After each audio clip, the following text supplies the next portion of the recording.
Hi Scorpio, this is Jav. Welcome pa sa ating channel. At ito ay inyong daily gabay tarot reading for May 4, 2025. Kung naka-resonate kayo, comment down. Kung hindi kayo naka-resonate, ibigay niyo po sa iba kasi general reading po ito. This is for you, Scorpio.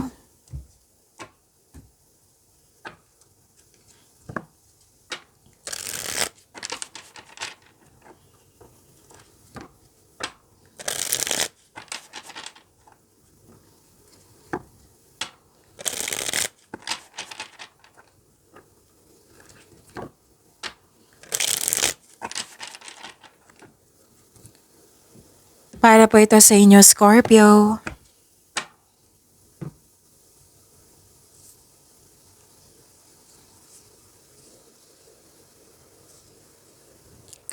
Maraming salamat po sa inyong patuloy na suporta at maraming salamat din po sa mga hindi nag-skip ng ads. Gamitin ang reading na ito bilang gabay lamang sa mga hindi pa nag-subscribe. Subscribe na po kayo at click bell notification para malaman nyo na may bago tayong video. Para sa mga gustong magpa-reading po Para sa mga gustong magpa-reading, Scorpio, comment po kayo ng personal reading. Again, comment kayo ng personal reading sa comment section.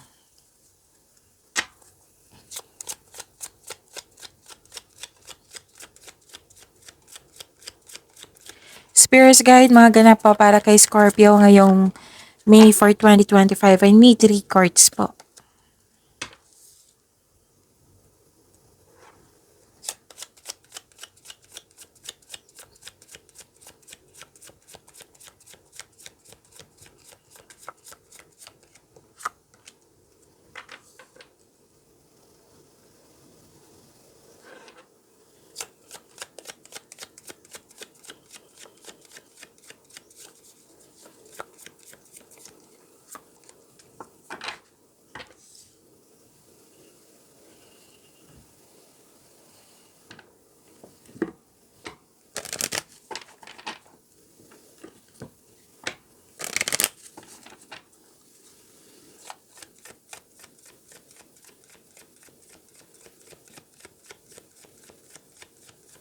Spirits Guide, Angels, Archangels, Guardian Angels, message po para kay Scorpio. I need 2 cards po.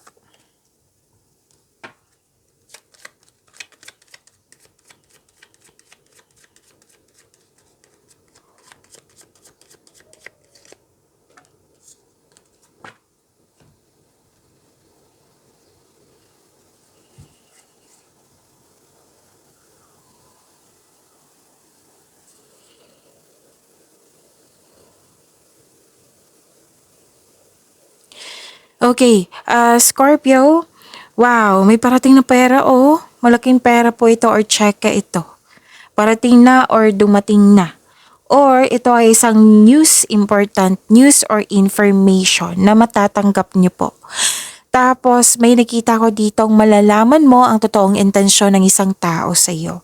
Mag-ingat kayo sa mga nag-observe sa iyo ha, nag-spy, or mag-ingat kayo sa isang tao na mahilig magmanipula or may gusto siyang kunin sa iyo.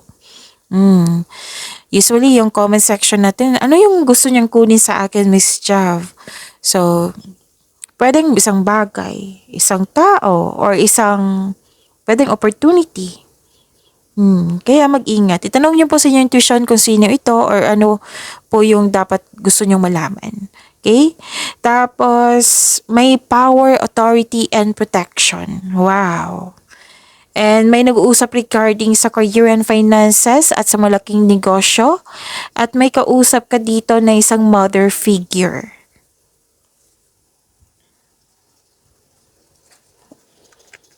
Ang ganda nito. Sabi pa ni Archangel Azrael, I am with you in your time of need, helping your heart to heal. So this is comfort, this is healing. Claim niyo po.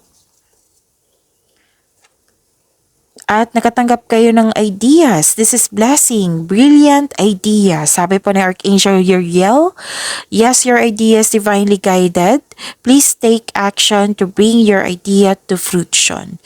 So, may binigay na ideas dito na kailangan nyo bigyan ng action para magkaroon ng magandang bunga. para magkaroon ng abundance. So this is a gift from the universe. And please know that you are divinely guided. Ang ganda.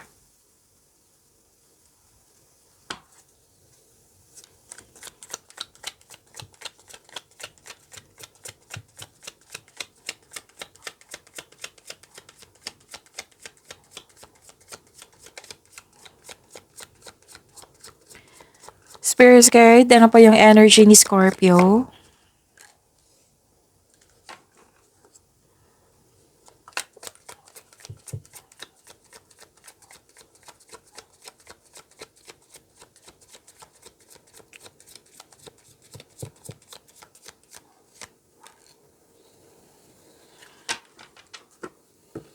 Kung may narinig kayo or may nakita kayong repeating message, like for example, nanood kayo ng monthly gabay tarot reading nyo or weekly gabay tarot reading in-upload kahapon. So, kung may napansin kayo na repeating message, yan po yung pinupush ng cards nyo na kailangan yung bigyan ng atensyon. Na kung maaari din po, bigyan nyo po ng solusyon at aksyon. So, ano yung energy ni Scorpio?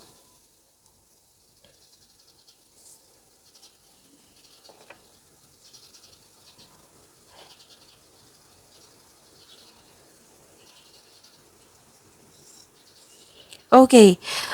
Ah, parang may sabi dito na ayaw mong tapusin ang trabaho or ayaw mo tapusin yung relasyon or ayaw mo tapusin yung connection. Huwag nyo daw i-pressure yung sarili nyo, Scorpio. Parang may pinupush ka dito na hindi pa dapat kasi hindi pa panahon. Pwedeng busy kayo ngayon, maraming ginagawa, maraming iniisip din. Pinipressure mo yung sarili mo para magtagumpay or naging perfectionist kayo, kaya na burnout kayo. Relax lang. Hey, sabi ng card dito, relax po. Huwag niyong pahirapan yung sarili niyo. Subukang kunin mo lamang kung ano ang maaring mong kunin. So, it might be this is responsibilities, this is mga gawain na gusto niyong matapos agad. Tapos huwag kayong maniwala agad sa intriga ha, sa mga chismis-chismis dyan. Kasi ang ilan sa inyo dito, nakikita ko, naniwala agad. Alamin niyo muna, fact check niyo muna. Okay? Mag-ingat daw kayo sa taong manloloko. Lumabas din siya sa oracle cards nyo, so this is a repeating message, so pay attention po. Basta exhausted, burnout, pressured, yan talaga yung unang nakita ko. So, maging kalma, maging relax po, balansehin po. Huwag niyong pahirapan yung sarili niyo. Okay? Help yourself. Control. Make it balance.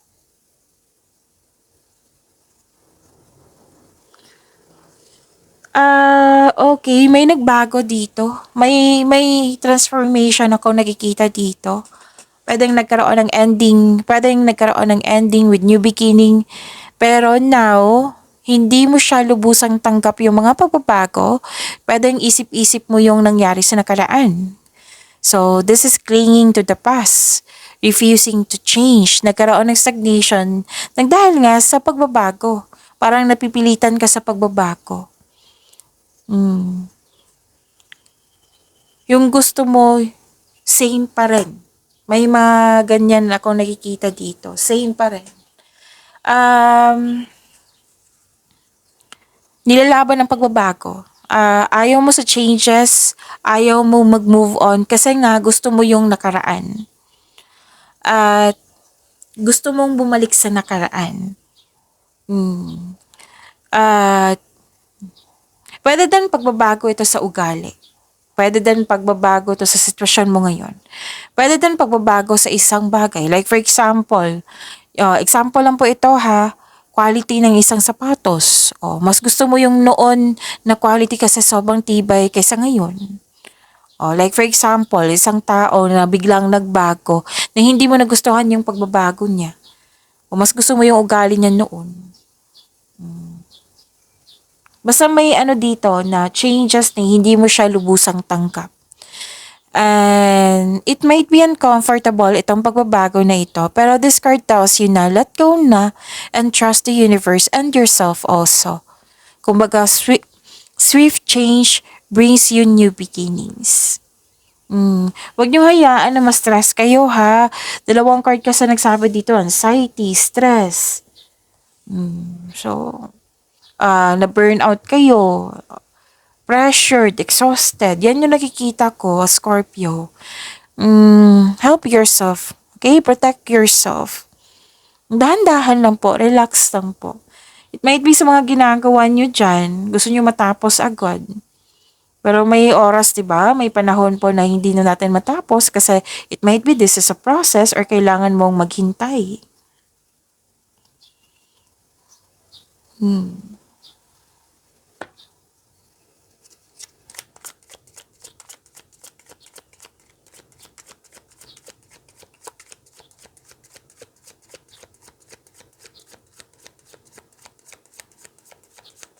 Spirit guide, career and money ni Scorpio.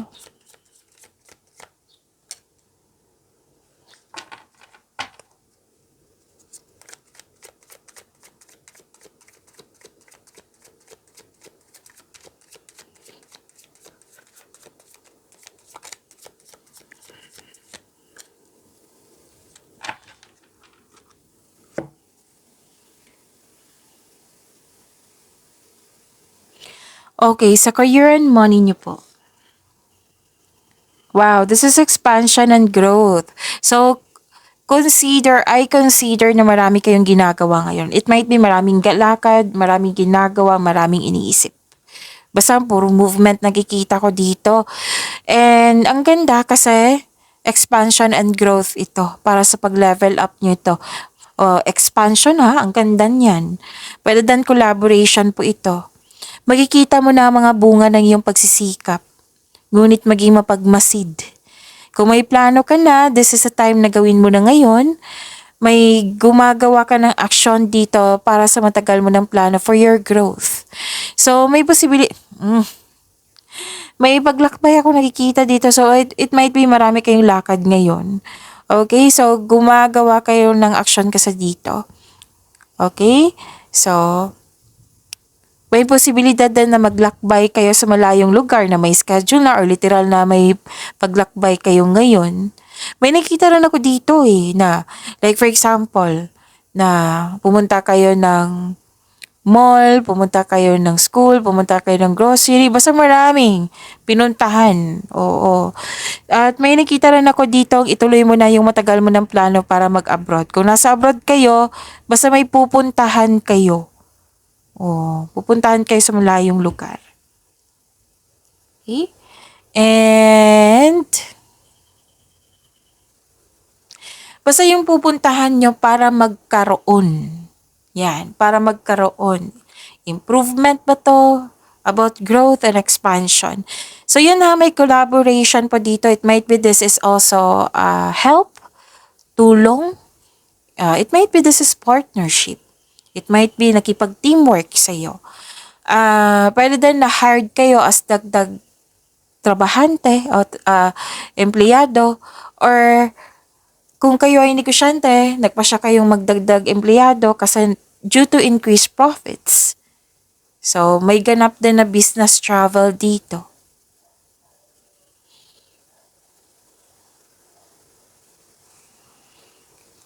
Okay, prepare yourself kasi may nakita kong grupo ng tao dito na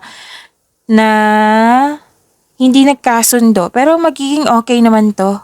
Kailangan mo lang ng mahabang pasensya po, Scorpio. At oo, hindi nagkasundo or disconnection pero nakikita ko dito na magiging okay din ang lahat. Kailangan lang po ng mahabang pasensya. Pwede din hindi ka kontento sa status mo ngayon kaya nagbigay kayo ng action.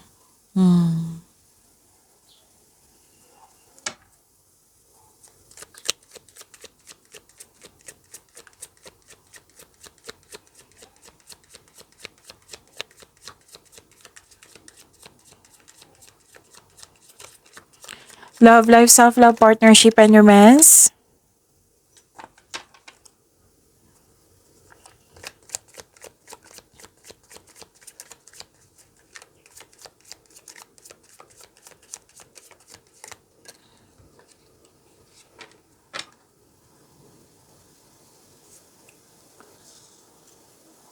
Okay, ang ganda nito. Mm. Hmm. Kinonfirm din dito na may lakad kayo. Mhm. Sa mga single, oo, sa mga single, ideal type niyo po is romantic partner who is fun and outgoing, talkative and ready to have adventures. Pwedeng Earth sign to, Taurus, Virgo, Capricorn, or a fire signs, Aries, Leo, Sagittarius. Hmm. At sa mga marelasyon sa buhay mag-asawa, wala naman ako nakikitang problema dito. Masaya kayo at stable. Stability. Mm. Yun nga, sobrang busy. Sobrang busy nyo nga sa Scorpio. Saan bang lakad nyo? Oh, sobrang busy or marami kayong ginagawa dyan sa bahay. At impulsiveness, sense of adventure, at may makilala kang mabuting tao. Tapos, yes, happiness, nakikita ko rin dito, claim niyo po. Tapos, may bata dito or younger person sa buhay mo. Pwedeng ikaw din ito. Basta nag-uusap or nag-iisip regarding sa plano sa buhay. Like for example, ano yung course mo sa college? Tapos yung taong yun, tutulungan mo siya. Tutulungan mo siya. It might be mag-iipon ka para tulungan siya sa kanyang ambisyon sa buhay, layunin niya sa buhay. Again, pwedeng kayo ito ha, or yung tao na bata pa sa inyo. So, may parating din na good news dito. Wow! So, nag-clarify siya ha na yung news na iyon is good news. Claim niya po ha. Ang ganda.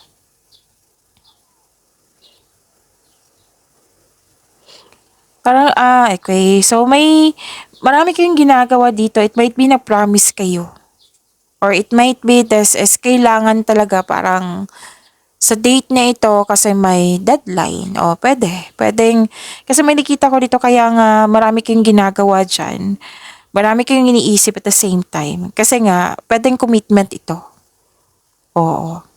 So, kailangan ng time management ha. Tapos, yun nga, yung paalala dito kasi ang energy nyo, exhausted kayo, na burnout kayo. So, time management, kailangan po iyan.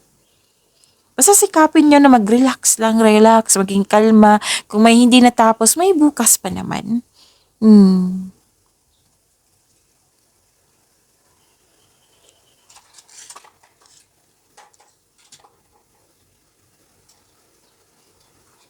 Okay, so, ang ganda.